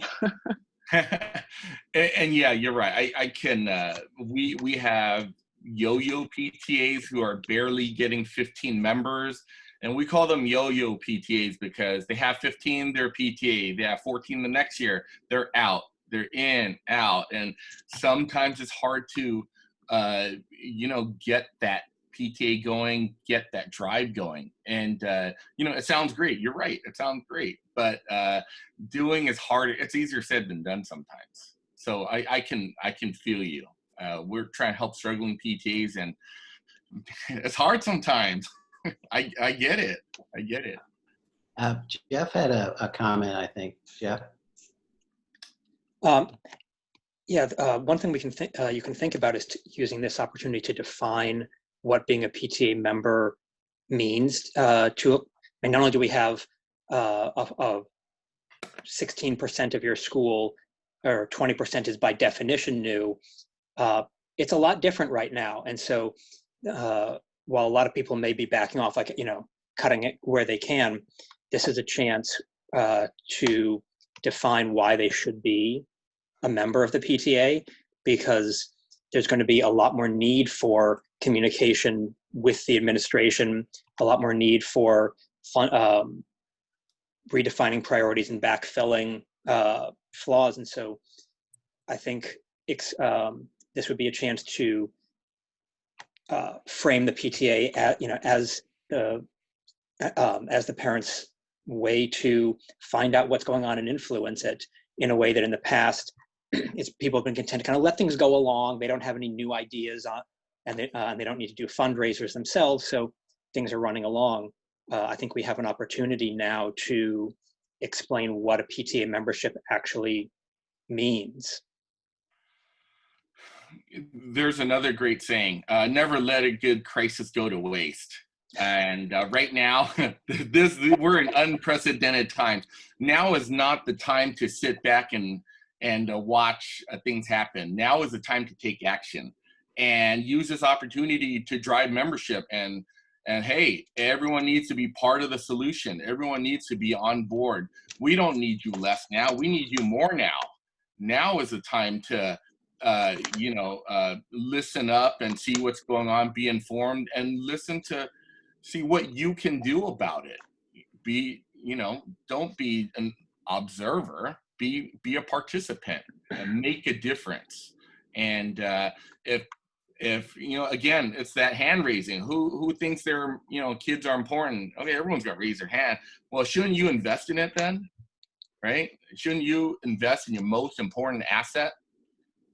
Right? They're 25% of our present now, but they're 100% of our future. So we need to step up to the plate. Hi, my name is Michelle Marquez. I wanted to chime in here. Can everyone hear me? Yeah. Yeah. Okay, great. So I am the incoming president for Washington High School, and I can relate to what people are sharing. Like my son is a freshman there. My husband's actually been teaching there forever, but my son is a freshman, and my daughters actually both went to Lincoln. And I see Deborah Kwan on here, who I know from Alice Fong U, and Deborah and I went through the Alice Fong U PTA thing where it was this monster animal and they got so much participation in fundraising. And I was never on the board, but I was one of those people that like ran around and did events for them, and like probably was like committee chair for this event or that fundraiser. So this is my first time actually being on a board. So I'm completely new to this, but I started going to the last few meetings for the PTA here at Washington, and it was kind of like a little like crickets chirping, and they're like, having a hard time finding a treasurer and a president and a secretary to take over. And so I felt like, okay, I should do it, and I want to, and it's important to me. But yeah, I'm glad to hear that. This helps me, just even the websites, like, okay, I can go to the website and look at that toolbox thing and figure out what to do. Like, I'm trying to wrap my mind around sort of the logistics and how-tos of this, but I think a lot of this also is like, okay, so what worked at Alice Fong U, why they had such a monster budget and participation, and how do we get rid of the parents' no's and turn them into yeses? Like, what is it that people feel like is holding them back from just being a participant? I like that someone said here, many hands make work light, and obviously that's true, right? I looked at the budget and I'm like, wow, that's not really very much. Okay, you want to increase participation by 25%. Right. That's not really that hard because there's not that much participation. But obviously I've never done it. That's just my first thought. So I'm coming in with, like, I guess you could say, fresh faith, going, yeah, we can do this. Because if you're kind of down and low, well, there's no place to go but up, right? So it's like, well, how hard is it going to be better than where it's at right now? So I think you see a lot of things coming with COVID where people do want to volunteer, they do want to do good, they do want to have a purpose. So if we can make something manageable and bite-size for people, where some people can do more or give more, some people can't, but make it to where everyone feels like, hey, maybe I'm intimidated to do this, but I can do that little piece, So I don't know, I'm just talking off the top of my head here, but yeah, I'd love to get ideas for what has worked for people. What killer fundraisers have you done, or what ways to work smarter and not harder? What have you done to increase membership? Was it an email thing? Was it you mailed everybody something cool? You had a really cool event for all the incoming freshman parents, which again, now you're going, what's that going to look like? If there's no vaccine out there, who's going to want to show up, really? So a lot of things are in flux, but there's got to be a way to get around this. I feel like necessity is the mother of invention, right? So I think we can invent some cool stuff that's unprecedented, since these are unprecedented times. And then this group right here, like I said, I know Deborah there, we're seasoned veterans as far as running around from middle school like chickens with our heads cut off, but what does that translate like into like a high school PTA, where I think everyone's so burnt out from participating in elementary and middle school, by the time they get to high school, they're like, whew, okay. They want to step back a little bit, and you're like, hey, let's, keep doing this. So, a lot of times at schools, it's like the same few people who shoulder everything. And so how do we get more buy-in to where it is like many hands making the work light, And so I'm not sure what the answers are, but those are the kind of things that are kind of going through my mind right now. Thanks, Michelle, for sharing that. Your situation is kind of extreme, because you're coming from AFY, their PTO, their parent club is a super strong, high-powered school there, and now elementary and middle that's where you get the most energy. Now you're going to high school where your kids don't think that hanging out with mom and dad is cool anymore, and they want their independence, and issues are different, and participation because of that drops significantly at the high school level. But you have to give parents a purpose. You have to give the parent population a purpose for participating. This isn't and convince them this isn't the time to drop off. This isn't when your kids need you less. They need you more, because there's teenager issues out there that no one really has a solid answer to. There's no silver bullet, but why not get together in a room and you're a support system for each other. And like Simon Sinek said, start with why, right? Why are you there? Define a purpose and put it out there that, hey, parents, who cares about whatever topic, smoking, right? It's bad for you. Give them a purpose, just like one of the 411 Wednesday meeting. Meet the superintendent, hear him. Holy smokes, the over 1,000 participants, who registered. That's crazy. So if you give someone purpose and meaning, they will show up, and they are not alone. College is a big thing too, right? Hear about, what people are doing for college. How can we support kids work with the principal, right? This is the collaboration piece. How can we support our kids to do better in college and succeed in the future? This is the time to do it. And then be creative about, maybe you could have a COVID run or something, and, $1 a mile, or I don't know. I'm just, throwing it out there that, hey, never let a good crisis go to waste. And hey, we need you more now than ever, not less. So I think if you give people a reason to do something, they'll get out of that chair and turn off the Netflix and show up at a meeting or something. Albert, can I jump in and Yeah. expand on that a little more? Sure. I would say we're seeing people in the chat, and you're hearing here that PTA looks really different. Parent involvement looks really different when you move from elementary to middle to high. Secondary, a lot of parents are they're a little burnt out from their experience in elementary, but their needs are shifting. And so Albert's giving good ideas, but I would even back up further and say, ask the parents what they want, because people will show up and help in a way that fills their needs. And so if you could put out a survey to your parents, if you have a listserv at your school, or some other way you frequently communicate with parents, if you do the robo-dial, if you work with your principal to do something like that says, here, can you go to our website and fill this out, find out what they want. I'm guessing that they're going to be looking for, maybe there's a speaker series that would provide value for them as they're trying to parent teenagers, or as they're trying to figure out college, any of those things, but ask them what they want. Because if you're asking them and then answering that, then they're more likely to participate. And also, if you have a listserv and you're seeing a topic come up a lot, plan something around that topic, or reach out individually to people who are talking a lot about a topic and saying, hey, would you like to help address this issue? Could we do an ad hoc committee on whatever we're seeing that issue that keeps coming up is? And I think the more that you split up jobs, the more likely people are to join in. There are so many people over this last decade, 12 years since I've been involved, they get really intimidated by titles. They don't want to be the head of a committee. They don't want to be an officer with the PTA, but they're willing to take on a little bite-sized piece. And so if they can be a member of a committee or just take on a very small project, they're more likely to get in. And then here's the other important thing that you as a PTA leader need to do is then stop. Don't then ask them to do a million other things, because then they get sucked into the black hole and they're going to say no because they think they're going to get sucked into a million things. Let them do the one thing that they do for you. Say thank you, and then say, let us know if you're interested in doing more, or is it okay if I reach out to you to do something else? But don't have them get sucked into the black hole, because that's why some people say no.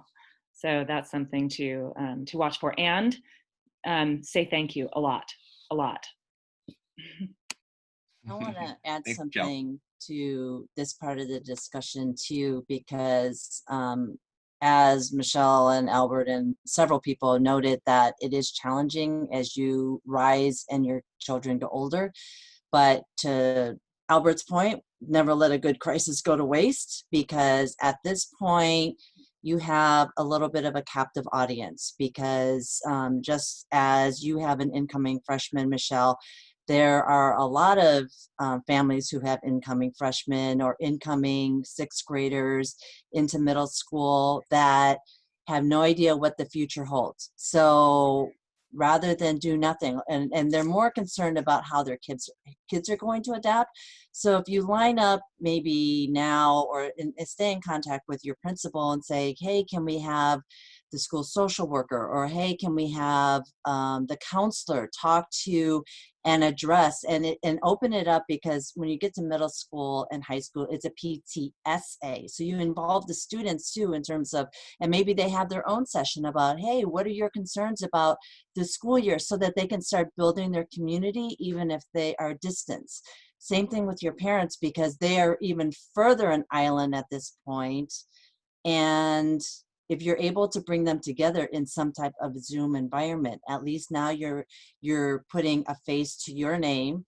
Likewise, you're putting faces to potentially a lot of names, or at least you see names in the room, because if they've got their screen blocked, but their common point of coming forward is their concern for their kids and what's going to happen if school doesn't start live on August 17th. And I'm going to say that it's probably pretty safe to say that school will not start live at the size of Wash, because there's 2,000 kids there. There's no way they're going to put 2,000 kids into that building at the same time.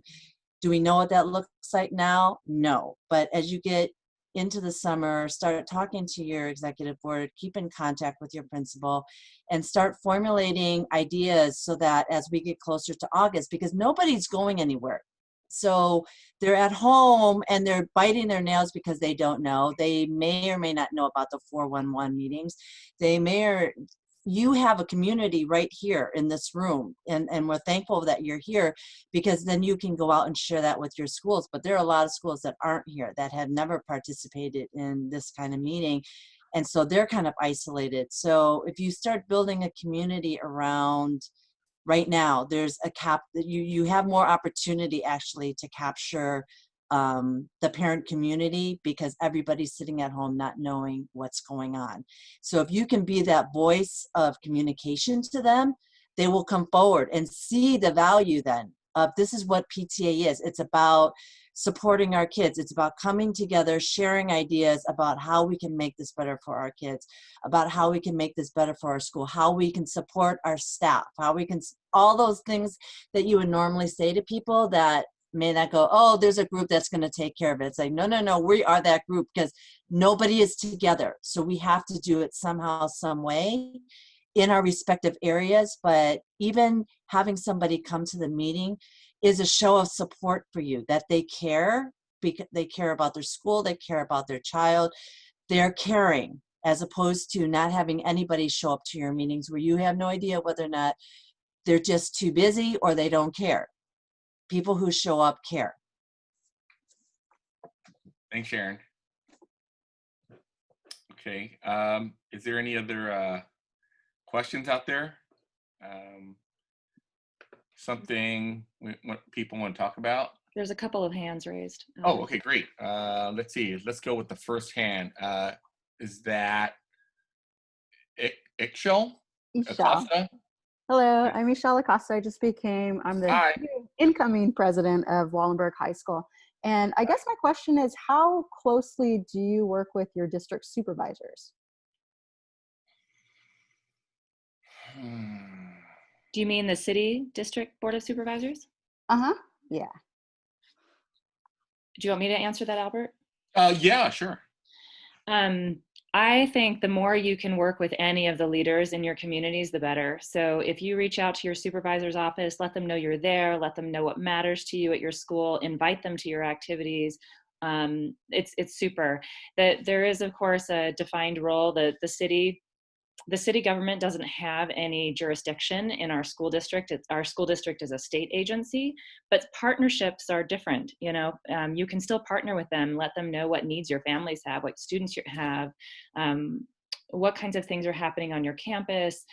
We have many supervisors across the city who have considered schools' needs when they're in the budgeting process, and they often have a portion in the budget that they are allowed to allocate to different organizations in their neighborhoods. Many times those have gone to schools who they have built relationships with.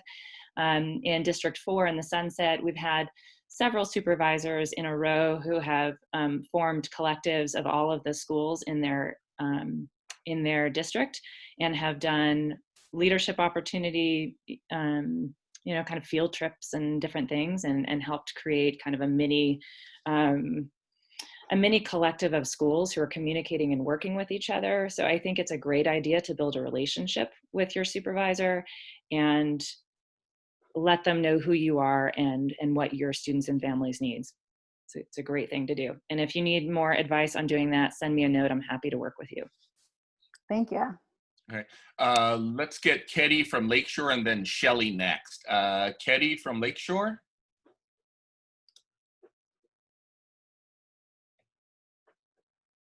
Okay, well, let's do Shelley then. Shelley, you're up. I just wanted to say that not just a few supervisors have been members of our school board, and they are not unaware on a very direct basis that our schools need support. So you wouldn't be introducing yourself in a totally new way to them, whether they're Sandra Fewer or Shaman Walton or Matt Haney. They've all been there before. So don't forget that they have that experience. Great, thanks, Shelley. All right, any other hands up? I'm looking. Ron, anything from the chat that we missed? Let's see. Oh, Shelley made a note. Shelley, you mentioned there's a lot of issues at high school. You listed them. And again, it goes back to tapping into the passion of the members, what drives them, what issues resonate with them that would bring them out and, to lead a committee, to be participating in a committee. That's important. We have some membership questions. Let's see what's going on school. Let's see, hope I'm not missing anything. Am I missing anything? I think we've been mostly getting them answered in the chat if they haven't already been answered. Yeah, I think so. Looks like it. But if there's anybody that feels their question hasn't been answered, why don't you raise your hand? Or here's a question. Are there any communication tools you've found more successful than others? Yeah, just to give some quick background on that. So our school had, kind of an antiquated Yahoo group, just a straight listserv. It was viable for the small amount of people who were actually, using it. The prior administration voted to implement Parent Square, which we've used for the last year. But I kind of think we're having the same issue where it's the same, group of people who are engaging in that platform as well. So I'm just wondering, for some of you more seasoned folks, like, what's worked well for you in your school? Anyone? Door to door, knocking on people's windows. Google groups have worked. Yes, Deborah from Burton. Yes. Let's see, I came from AFY where it was like type A parents, and it was still the same group of parents who did a bulk of the work, but there was a bigger group. And now my second child is at Burton.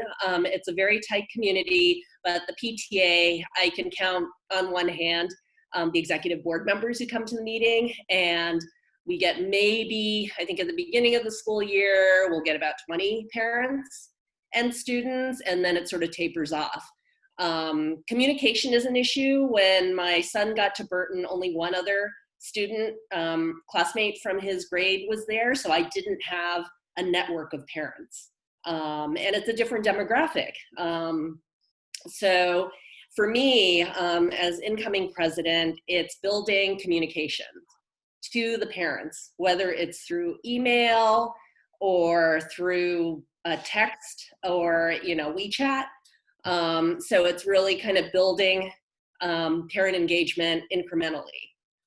What we've done this year with our school principal. It was her first year as school principal, but she'd been a science teacher and then chair of the science department and then assistant principal. So she's been at Burton for her whole career and really knows the community. She started doing a weekly Puma press. Puma is our mascot. And so she does a weekly parent Puma press. And I just came out of being the communications chair of our PTA. And so I would send her our weekly PTA update with, meeting date, the Office Depot shopping number to use so we could get a percentage of sales.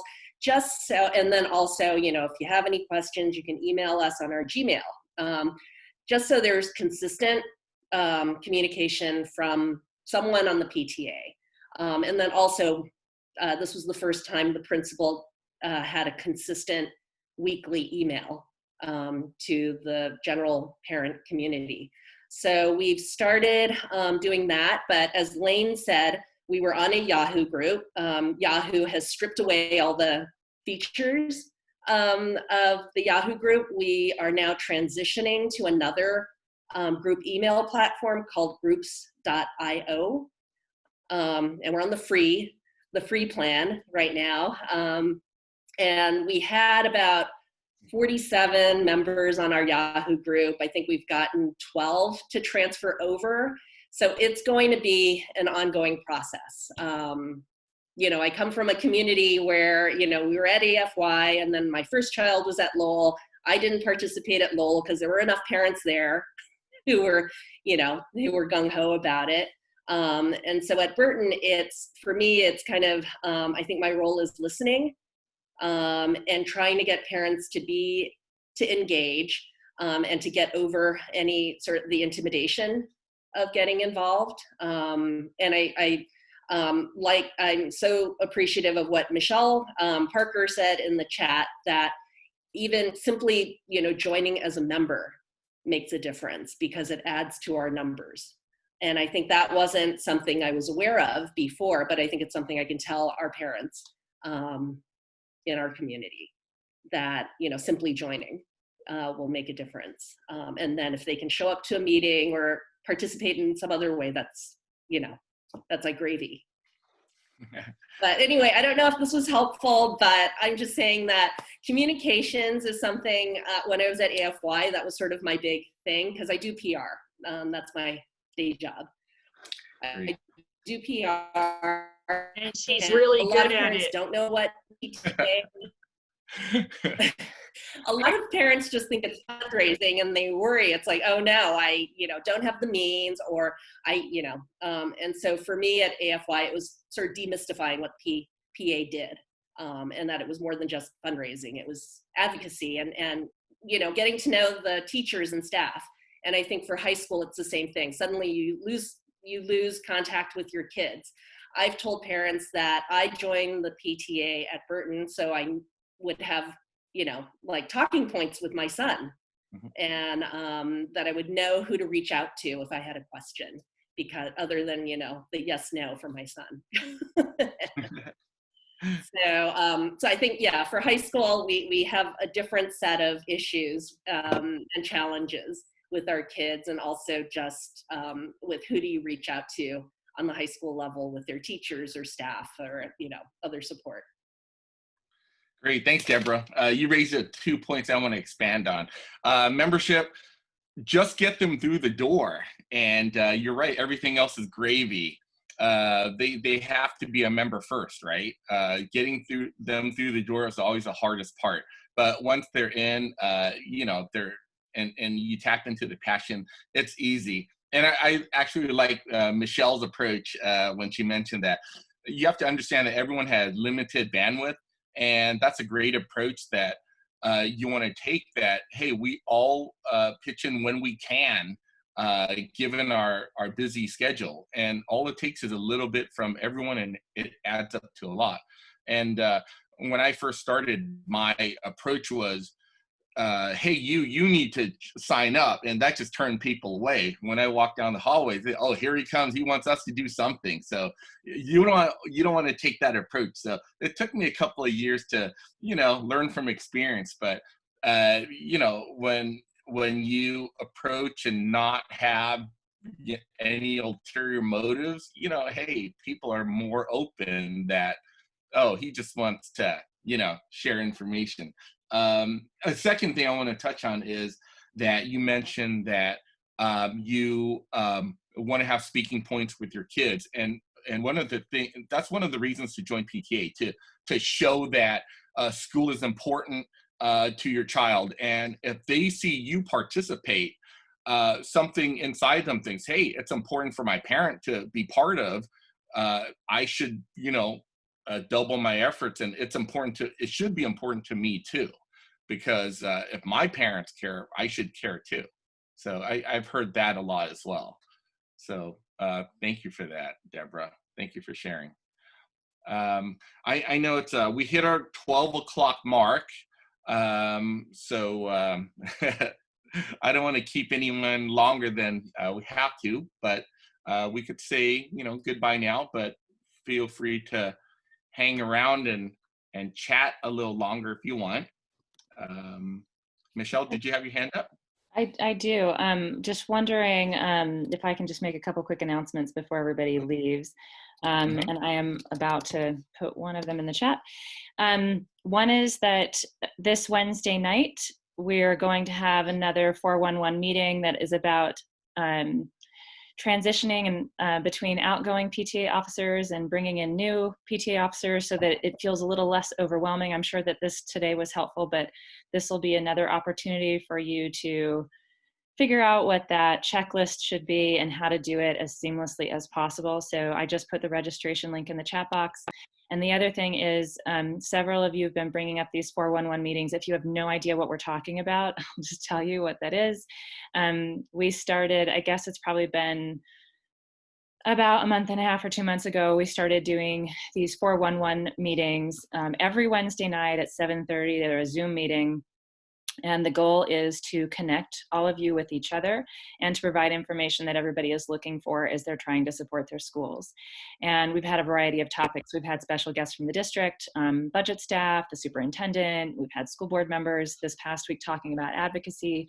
We've also done very PTA specific topics as you're all looking for new officers to fill positions and, you know, just other kinds of troubleshooting. We had figured that out as a sort of interim way to connect with each other while schools are closed. Looking at next year, we know that schools are going to probably be going in between in-person and remote, and we just don't really know what it's look like. So we'll see how that keeps going, but we've heard lots of positive feedback. So I think it's very likely we will keep doing them. Whether they're every week or not, I don't know. And the question is, during the summer, do people want them? So if you have suggestions on topics that you would like to see covered and whether you'd like to see them during the summer or fall, you can put a note in the chat, but also send me an email. I've been coordinating them at legislation@sfpta.org. And I'll create a survey again and send it out to our president listservs in the next couple of days to collect more information, because we've had a lot of people express interest in those continuing to some degree. And I also have asked the superintendent if we can try to bring him in once or twice before school starts, as there's more updates on what next year will look like. So stay tuned on that. So that's all I wanted to say. Thanks, Michelle. Yeah, it's important, very important to stay connected, because collectively we can make a difference, and we want to make sure everyone feels supported here. And from today's session, feel empowered to go out there and do some impactful words for your kids and our kids. And before we go, just want to make sure, checking on our board members, any parting words? Ron, Shelley, Sharon, anyone? You're good, Ron? I do. Sharon, yes. I was just typing out an answer to Michelle about how to keep in touch with everybody. And I was going through the list yesterday in preparation for this meeting, and we still have a number of schools that have not submitted their new officer list for the 2020-2021 school year. And so we need those, because once we have those email addresses, they'll be imported into the respective Google groups that we have going for the presidents, the financial people, membership communications, we have pockets, and vice presidents and presidents are on the same listserv. But that's our way of keeping all of you connected. So if there's something that comes up at your school, you can poll your peers with the same question, and they can provide feedback. But we need all of those email addresses before we can have an accurate listing. So we still have a number of schools that are outstanding. But in the participants that we have here today, we're missing Wash, Miraloma, and Dolores Huerta. So send them on to us and we'll get you all connected. Okay, great. Thank you, Sharon. Shelley, did you have something? No? Just everyone should find the time to smile, laugh, and take pleasure in small things so we stay sane. Mm-hmm. Yes. Great. Okay. Well, thank you everyone for showing up and being present and participating and taking on that role. No one is ever alone in PTA. So where you walk, everyone else walks with you. So stay in touch and stay tuned. All right. Thank you, Central District. Appreciate it. Thank you. Enjoy the weekend.